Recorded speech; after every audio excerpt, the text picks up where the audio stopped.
Born in Toronto, David Ernest Sidney Taylor, Dad. Moved around a lot when he was young, and he often talked about lacking the feeling of a place as home. His dad was in the military and was moved to Niagara-on-the-Lake, where they settled in. Not long after that, when he was 17 years old, his dad died of tuberculosis, and now he was responsible for the well-being of the family, his mother and 2 young sisters. With the loss of his father, his dream of attending university was now over. His passion for aviation led him to attempt to get his pilot's license in the hopes of gaining his commercial flying license. But now, without the support of his father, the cost of the lessons, and the fact that he would not be able to pass the physical since he was losing his hearing, he was forced to abandon the pursuit of flying. Then he met a girl from St. David's who would become his dedicated partner in life for over 66 years. Inseparable, Dave and Jean, Dad and Ma, would be there for one another in good times and bad, and their dedication to one another never wavered.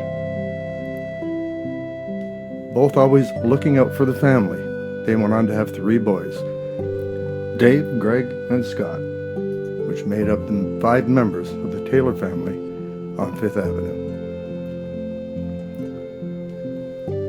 Ma was absolutely in love with Dad, and her commitment to their marriage and the family was extraordinary.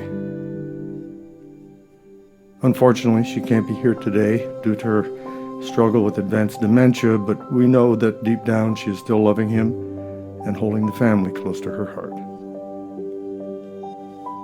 Dad also was always concerned with Ma's safety. Even given his severe condition in the last hours, his last words to me were, "Take care of your mother." After getting married while renting, Dad usually worked 2 jobs to save for a house, driving a school bus and working at the theater. Getting up at 6 a.m. to get to the bus and staying at the theater usually past midnight. And when they finally had enough money saved for the down payment, they bought their house for $10,000 on 5th Avenue in 1961. 4552 5th Avenue. It was a significant life event for Dad. All those years moving around in rental housing in Toronto and renting apartments and houses for 7 years after getting married, he now had a foundation for the first time in his life that he called home. And he was in control of providing a home for his family, not a landlord. I knew my dad as being clinically deaf most of my young life, and we would have to talk very loudly in his good ear for him to hear us. It just became a way of life for all of us. Dad heard about an experimental new procedure that a Dr. Brosnan, a surgeon in St. Catharines, was attempting for people with Dad's condition, where they would replace the damaged stapes bone in the ear with a piece of wire. Dad decided to try it in one ear. The operation didn't come without its risks. He risked being totally deaf in that ear if it didn't work. After the operation, I remember him recounting his experience in the Towers parking lot on Morrison Street. His ear was full of congealed blood from the operation, and it would take some time for the ear to heal and for the dried blood to fall out of the ear canal. So on this day, they were walking through the Towers parking lot, back to their car, and Dad suddenly stopped and just stared. Mom looked back and asked him if he was okay. He turned around and looked up at the flags that were on top of the Towers department store and said in a broken voice, "I can hear the flags flapping in the wind." The dried blood had cleared and the operation was a success, bringing back significant hearing ability in his once deaf ear. He proceeded to get the other ear done and enjoyed the world of sound for many years after that, playing his Chuck Chan videos and other old movies, listening to music every night when he went to bed, and listening to that ever-annoying radio in the kitchen. His first night back at work in the projection booth was a little overwhelming with all of the sounds of the projectors, and he had to wear earplugs until he became accustomed to all of these new sounds and volumes he had not experienced for decades. His love of music and playing the piano was actually enhanced with his newfound hearing. What I always found astounding was that for all those years when he was almost deaf, he actually played the piano by ear, since he couldn't read one note of music. He could actually pick up any instrument and just play it. He would listen to a song, then just play it on the piano. All the while we knew his hearing was strained at best, but that didn't stop him from nailing the song usually on his first attempt on the piano.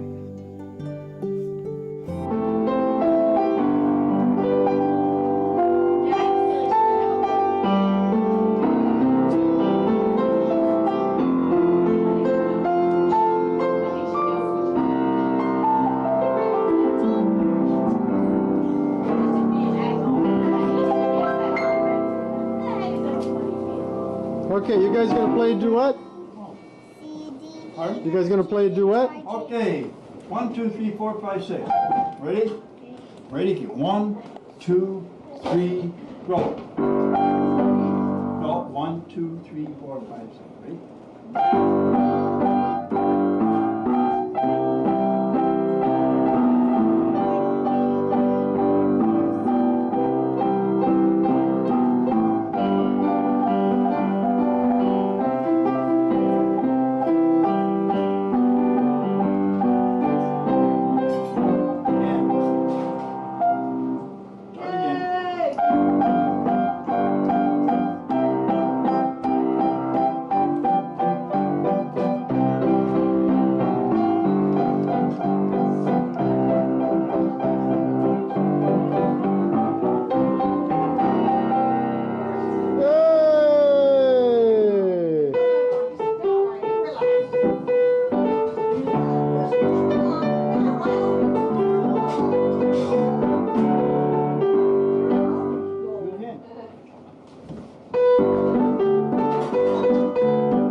Okay.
Okay, Jake, you take it now. That worked that time. Yeah.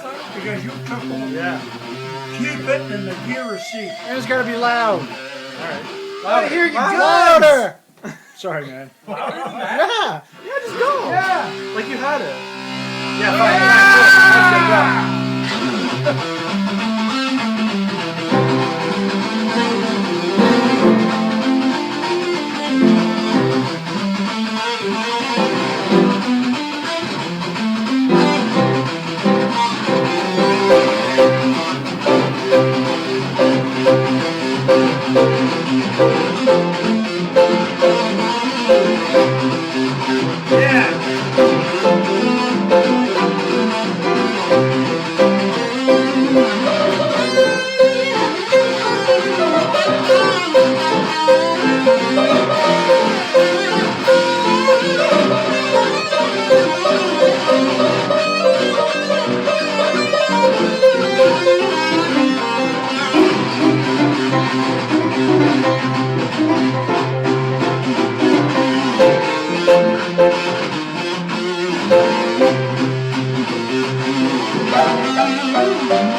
Now that's what I'm talking about. All right, I didn't know. I You didn't know. you gotta take the lead. All right, all right. No, You're no. the lead guitarist. Okay, follow me. Just had to get it right.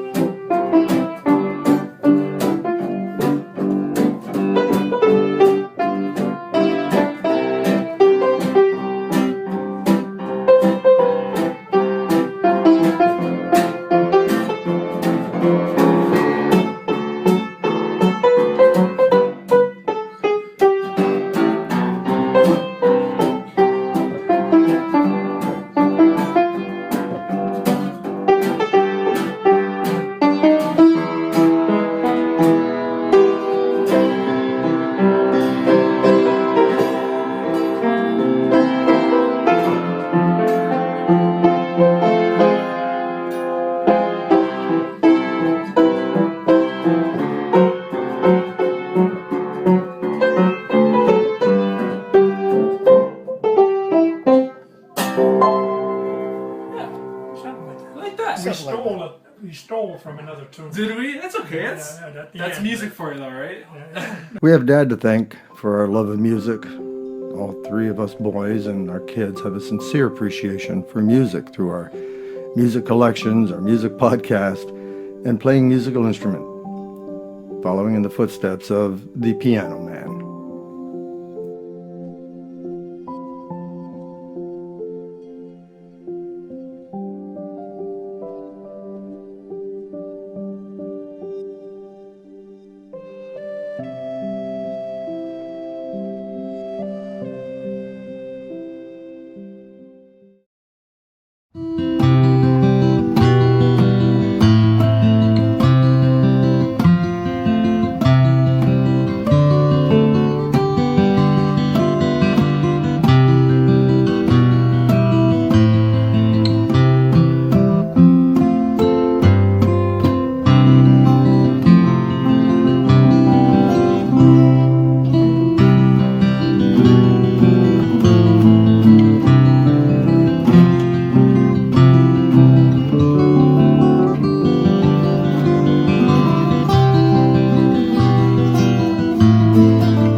Four 5552 Fifth Avenue was always a happy place, and it became the central gathering point for the neighborhood kids, as well as an important stop-off when we were older, before going out on the town with our friends.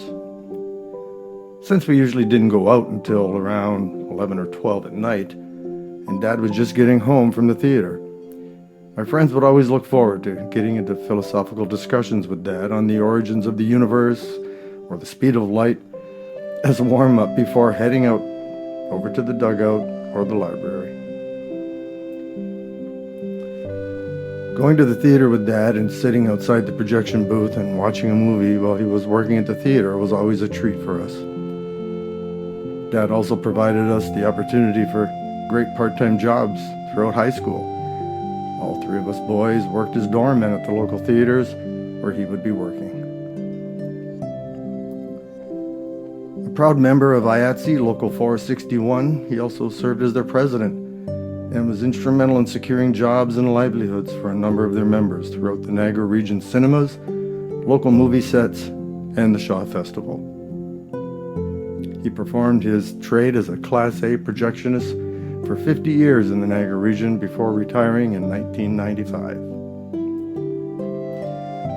Back when he started, the trade was heavily regulated since they were dealing with highly flammable nitrate film that was only inches away from a red-hot exposed carbon arc that provided the light for the projection. Many projectionists were injured and even killed in nitrate film explosions and fires in the early days. Once they moved to xenon bulbs, protective gear was required in the event that the highly pressurized xenon bulb exploded. All behind-the-scenes activities to make sure everyone had a great movie-going experience. If you went to a local theater between 1945 and 1995, chances are he was in the projection booth making sure the picture was focused and that the curtains opened and closed at the appropriate time for the best presentation of the movie. Dad worked hard to make sure that we never went without. We always had great Christmases with lots of toys, which he liked playing with as much as we did. Living paycheck to paycheck, we never knew the significant challenges he faced in keeping all of us cared for and making sure that the house was safe. Keeping all of our cars on the road was a skill that we learned from Dad. He made MacGyver look like an amateur with some of the innovative ways he kept all of his cars on the road. Back then you could actually fix your own cars, not like today's computerized components. We would make regular trips down to Grandpa Anderson's garage where Dad could actually hoist the car up and get under it to do what needed to be done. And he worked on all of our cars too. The Cricket, which I had a wheel actually fall off. The Marina, Greg's Marina, which was painted with black house paint. And the Impala. It caught on fire on me on the top of Maple Street. Not to mention all the cars he drove back when he was young. Like playing bumper cars with his Model A in the Niagara Lake Commons with all his friends, or placing books on the rotted out floorboards of his old car so we could make the drive every night from Niagara-on-the-Lake to Crystal Beach Theater without falling through the car floorboards onto the road below. We always had a family vacation every year that entailed camping and fishing. One year we took Aunt Jackie's camper and the five of us did a grand tour of Ontario's provincial parks. Ma and Dad up front and the three boys in the back. For many years, Longfellow's Lodge and Pinewood Cabins in Omemee on Pigeon Lake were favorite destinations with Uncle George, Aunt Thelma, and our cousins.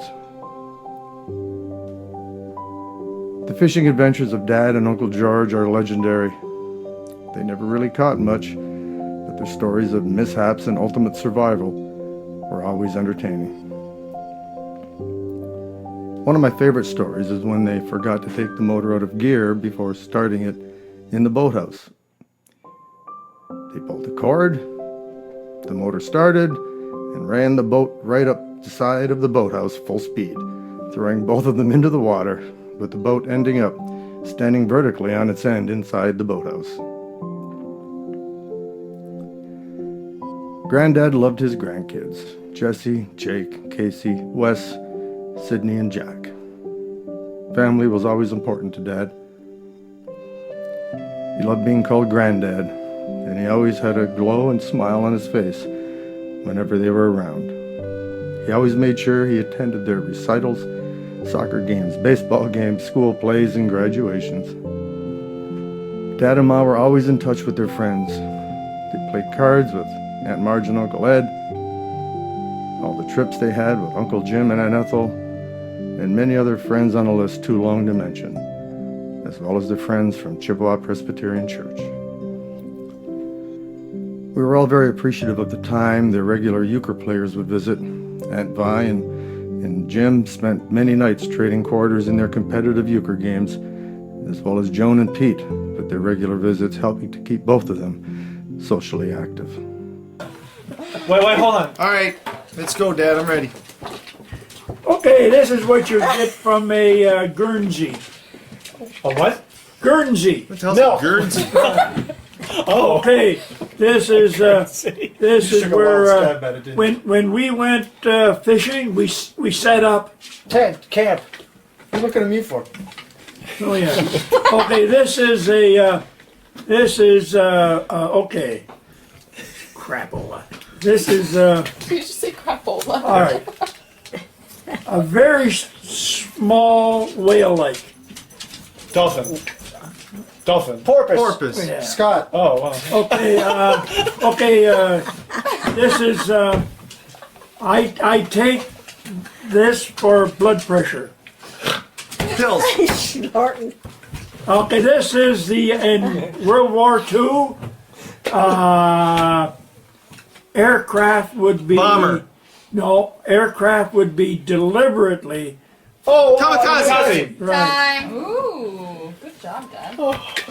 And then there was Stevie, one of Dad's best friends. Dad loved that dog. They loved sitting on the front porch together, watching thunderstorms. Dad always had a great sense of humor, and he kept it right until near the end. About a week before he really started to fade, on one afternoon when I was with him, he was experiencing some frustration with his significant lack of mobility, and he said to me, "You know, if I knew I was going to live this long, I'd have taken better care of myself." Sandwiches with lots of butter, bacon, red wine with an ice cube, which drove me crazy. And he would also enjoy making his signature Yorkshire pudding on most Sundays, when the family would have roast beef, roast potatoes, and lots of gravy, but under no circumstances would he eat carrots. Dad and Ma were inseparable, totally devoted and dedicated to one another, married for over 66 years. Not an easy life, but one filled with family, fun, laughter, and at the end of the day, one that leaves memories of love. On to your next journey, Dad. Make sure the picture is focused when you get there. We love you.